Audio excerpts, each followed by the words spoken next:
네, 지난해 11월 전북 순창에서 있었던 일입니다. 병원에 온 4살 아이를 진찰하던 의사가 부모의 아동 학대 정황이 의심된다면서 경찰에 신고를 합니다. 헌데 이 경찰의 실수로 이 신고자의 신원이 노출이 됐고요. 가해 의심 부모는 항의 전화까지 이 의사에게 했다고 합니다. 의사는 피해를 호소하면서 경찰에 직접 민원을 제기를 하기도 했고요.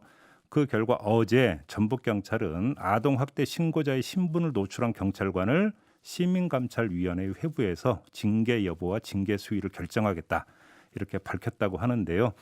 좀 더 구체적인 사연 이 담당 의사 직접 연결해서 이야기 들어보도록 하겠습니다. 인터뷰는 익명으로 진행을 하도록 하겠습니다. 애청자 여러분들의 양해 부탁드리고요. 자, 나와 계시죠? 네, 안녕하세요. 네, 안녕하세요. 인터뷰 응해주셔서 감사드리고요. 좀 하나하나 좀 네. 차근차근 좀 여쭤볼게요. 일단 4살 아이를 진찰하면서 아동 학대를 의심을 하신 거잖아요. 예예. 상태가 어땠던 거예요? 일단은 아기 왼쪽 눈 바로 옆에 음, 계란만한 혹이 나와서 저한테 진료를 받으러 온 건데요. 네, 이때 병원에 처음 들어올 때 아동 어머니가 아이 아빠가 화가 나서 아이를 던졌다라는 말씀을 하셨다는 이야기를 제가 나중에 전해 들었습니다. 그래서 네, 네. 아이 상처가 되게 심각한 상태고 음, 그 이제 아이 어머니의 진술이 있었으니까 그래서 네.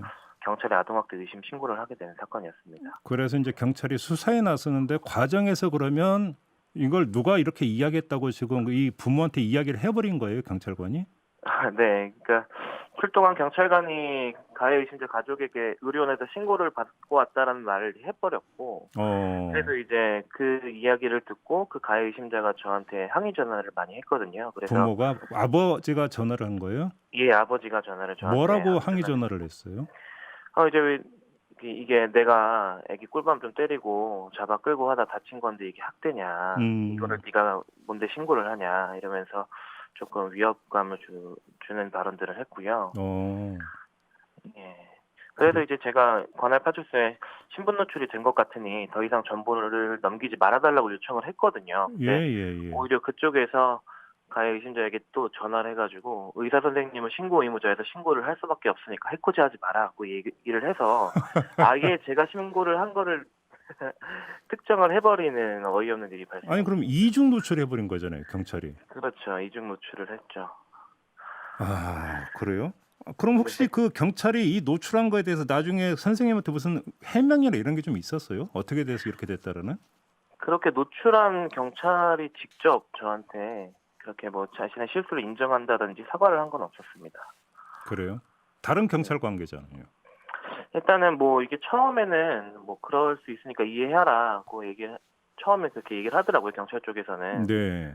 뭐 저희가 뭐 수사 과정에서 실수할 수 있다 뭐 이런 식으로 어이없게 얘기를 하다가 제가 이제 이게 뭐 아동학대 범죄 처벌 등에 대한 관례 특례법 그리고 특정범죄 신고자 등 보호법 음. 위반한 사항이다라고 얘기를 하니까 네. 그제서야 그럼 저희가 어떻게 해드릴까요? 뭐 이런 식으로 얘기를 하고 어. 그 다음에 이제 언론에서 이 사건이 공론화되고 나서야지 경찰서장으로부터 이제 경찰의 실수를 제대로 인정을 받았죠. 그러면 경찰서장은 보고도 못 받고 있다가 언론 보도를 보고 안 겁니까? 아니면 그냥 뭉개고 있다가 보도가 나오니까 그때부터 움직인 겁니까?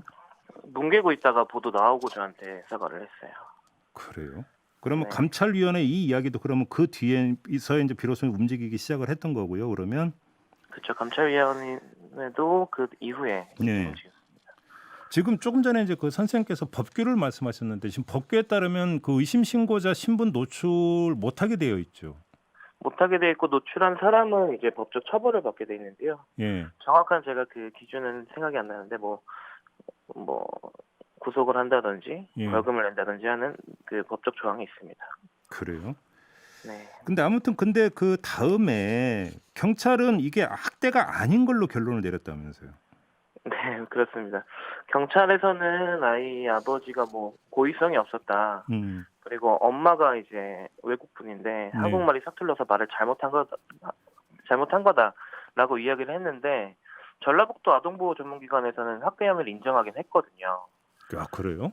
네, 그래서 이제 그 두 결정에 차이가 있는 게 조금 글쎄요, 옆에서 지켜보는 입장에서는 좀 찝찝하지 않나 생각이 듭니다. 그러면 그 선생님께서 신고를 한 다음에는 그러면 이제 보통 이제 법규에 따르면 일단 분리 조치를 하게 돼 있지 않습니까? 그때 예. 조치는 경찰이 어떻게 했는지 혹시 좀 알고 계세요? 그런 조치는 없었고 경찰에서 아예 무혐의 처분한 게 제가 신고한 당일이었기 때문에 아, 경찰 잠깐만요. 선생님이 신고한 당일에 그냥 아동 학대가 아닌 걸로 결론 내려버렸다고요? 예, 저도 이제 제가 직접 경찰한테 들은 건 아니고 이제 언론사 기자분들이 취재하다 보니까 그렇게 결론을 내렸다 경찰에서는 네. 그렇게 이제 저한테 전달을 해주시더라고요. 아니 그러면 경위도 소상히 알아보고 또 이제 정밀 검진을 한다든지 이런 절차가 있었어야 되는 거잖아요.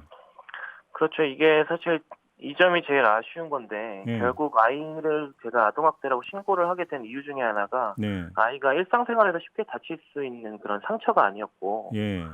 엄청 그 안구 손상 정도 또 의심이 되는 심각한 후유증을 생각할 수도 있는 상태였거든요. 아, 그래서 그 정도였어요? 예. 예, 그렇기 때문에 뭐 적어도 저한테 의학적 소견을 물어보든지 아니면 아이를 좀 큰 병원에 데려가서 상급 병원에 데려가서 정밀 검사를 하고 네. 이게 정말 학대가 아니고 애가 음. 혼자 다친 거냐 음. 이런 것들을 조금 소견을 받아봤어야 된다고 생각을 하는데 네. 그게 아이 치료에도 중요하고 음. 수사에도 중요하다고 생각했는데 그런 게 전혀 없었거든요. 그러니까 아이 아빠 주장은 그냥 꿀밤 때린 정도다라고 했다는 게 아이 아빠의 주장인데 선생님께서 보시기 의학적 소견으로는 그럼 꿀밤 때려서 나올 수 있는 상처는 아니었다라는 말씀이시잖아요.